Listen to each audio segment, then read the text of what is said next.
Hello guys, in today's video I'm going to show you how you can easily use the manual remote control in your ROBOROCK Qrevo Edge.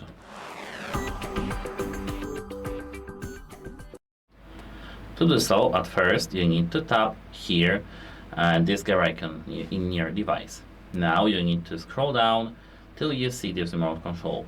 And now you have two ways, buttons and joystick. Let me tap joystick. If we go forward, Remote control started. I'm gonna go forward with a robot.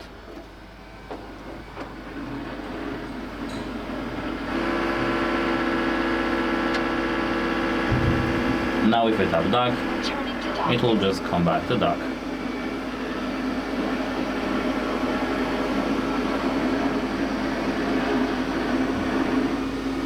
And that's how it works actually.